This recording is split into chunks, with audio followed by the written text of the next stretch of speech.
વડોદરામાં ફરી ઉઠ્યો ડમી સ્કૂલનો મુદ્દો। વેકેશનમાં સ્કૂલ ચાલુ હોવાના આક્ષેપ। વડોદરા શહેરમાં ફરી એકવાર ડમી સ્કૂલનો મુદ્દો ચર્ચામાં આવ્યો છે। હાલ ઉનાળાની રજાઓ ચાલી રહી હોવા છતાં અનેક ખાનગી સ્કૂલો વેકેશન દરમિયાન પણ ચાલુ હોવાના આક્ષેપો સામે આવ્યા છે। આ મામલે બરોડા એકેડેમી એસોસિએશન સાથે જોડાયેલા વાલીઓએ જિલ્લા શિક્ષણ અધિકારી સમક્ષ રજૂઆત કરી હતી।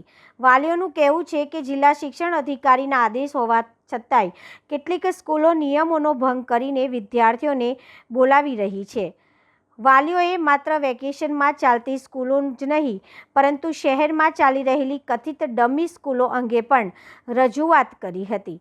આ પ્રકારની સ્કૂલો માત્ર હાજરીના દસ્તાવેજો રાખી વિદ્યાર્થીઓને કોચિંગ અથવા અન્ય સંસ્થાઓના અભ્યાસ કરવામાં આવતો હોવાના આક્ષેપો અગાઉ પણ ઉઠી ચૂક્યા છે। જિલ્લા શિક્ષણ અધિકારી વાલીઓને ખાતરી આપી હતી કે જો કોઈ સ્કૂલ વેકેશન દરમિયાન ગેરરીતિપૂર્વક ચાલુ હોવાનું સામે આવશે તો તેના વિરુદ્ધ કાયદેસરની કાર્યવાહી કરવામાં આવશે। ટ્યુશન ક્લાસીસના સંચાલકો તરફથી રજૂઆતો આવી છે કે વડોદરામાં વેકેશનમાં સ્કૂલો ચાલુ હોય છે। એ ઉપરાંત એમનું એવું કહેવું છે કે ડમી સ્કૂલો પણ હોય એવું એમને વિગતો આપી છે। ખાસ તો મારે આપના માધ્યમથી જણાવવાનું કે હાલ શાળાઓમાં વેકેશન છે।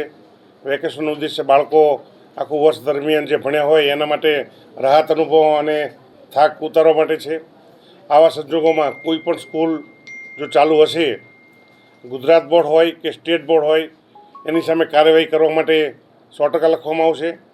એ ઉપરાંત જે વિગતો અલગ અલગ 7 જેટલી ટીમો છે તો 7 જેટલી ટીમો આપણે તપાસ માટે ફરે છે।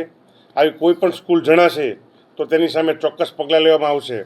અને જે એમને કહ્યું છે અલગ અલગ સ્કૂલોમાં જે આરટીની પણ ફરિયાદો છે એ ફરિયાદો હશે તો એની પણ 100% નિકાલ કરવામાં આવશે।